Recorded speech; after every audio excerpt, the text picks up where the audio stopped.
সাক্ষাৎ।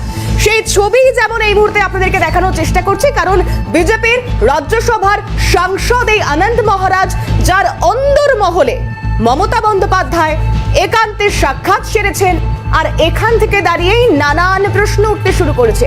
কি প্রশ্ন? একদম নম্বর 1 একটা বিষয়ের দিকে নজর রাখবার চেষ্টা করি। একদম প্রথম বিষয় হচ্ছে এই আনন্দ মহারাজ, যিনি কিনা এখনো পর্যন্ত কোচবিহার বা এই যে এলাকা, এই কোচবিহারকে পৃথক রাজ্য হিসেবে দেখতে চান, কেন্দ্রশাসিত অঞ্চলের দাবি এর আগে একাধিকবার তিনি সামনে এনেছিলেন। এর পরের প্রেক্ষিতে দাঁড়িয়ে আমরা দেখেছি কোচবিহার লোকসভা কেন্দ্র থেকে নিশীথ প্রামাণিকের সমর্থনে প্রচারের ময়দানে খুব একটা কেউ আনন্দ মহারাজকে দেখতে পেয়েছেন হয়তো জোর করে, সেটা আমরা কেউই বলতে পারবো না, সেই ছবিও দেখাতে পারবো না। এবং তারই পাশাপাশি আমরা দেখেছি নিশীথ প্রামাণিকের হার। সেই নিশীথ প্রামাণিকের হেরে যাওয়ার পরেও নিজেদের মধ্যে পর্যবেক্ষণের প্রয়োজনীয়তা রয়েছে, এমনটাই আনন্দ মহারাজ জানিয়েছিলেন। এবং গতকাল ঘটে যাওয়া দুর্ঘটনায় বিপর্যস্ত উত্তরবঙ্গের একাধিক এলাকা, কারণ প্রচুর সংখ্যক মানুষজন তারা আহত হয়েছেন। কমপক্ষে 10 জনের মৃত্যুর খবর পাওয়া যাচ্ছে কাঞ্চনজঙ্ঘা এক্সপ্রেসের দুর্ঘটনা রাঙাপানি এবং নিজবাড়ির মধ্যবর্তী এলাকায়, মধ্যবর্তী রেল স্টেশনে।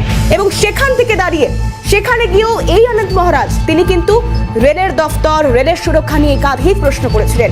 আর এখানেই আনন্দ মহারাজের কোথাও একটা সুর বেসুরো হওয়া, নিশীথের হার, আর তৃণমূল কংগ্রেস হারিয়ে ফেলা বা পুরনো মাটি পুনরুদ্ধার করেছে জগদীশ বর্মা বসুনিয়ার হাত ধরে।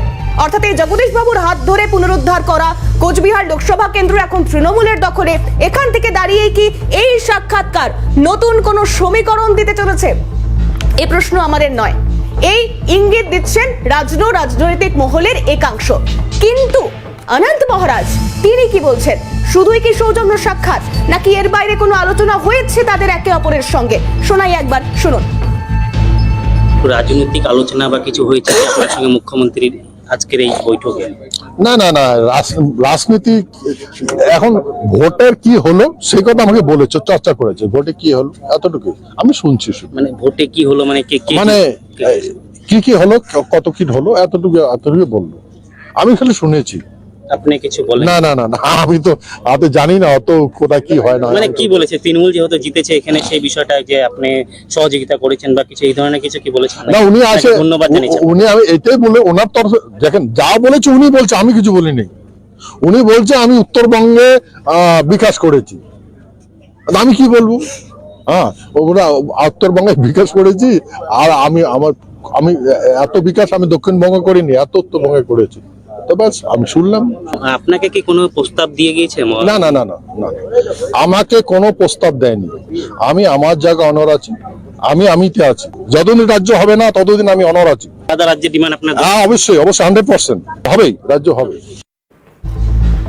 অর্থাৎ নিজের দাবিতে, আলাদা রাজ্যের দাবিতে এখনো পর্যন্ত অনর আনন্দ মহারাজ। তিনি হাসতে হাসতে বলছেন, তিনি বলেছেন উত্তরের বিকাশ ওনার হাত ধরে যা হয়েছে তার হাত ধরে দক্ষিণে ততটা হয়নি। অর্থাৎ বুঝতেই পারছেন কতটা মজার বা কতটা ভূয়সী প্রশংসার, যা করে এই গোটা কোচবিহারের মাটি পুনরুদ্ধার করতে তৃণমূল কংগ্রেস একাত্তা হয়েছে। একদিকে জগদীশ বাবু, উদয়ন গুহ, রবীন্দ্রনাথ বাবু রয়েছেন উত্তরে, তাদের সবচা মিলিয়েই। তবে এই সৌজন্য সাক্ষাৎ শুধু কি উত্তরেই আটকে থেকেছে?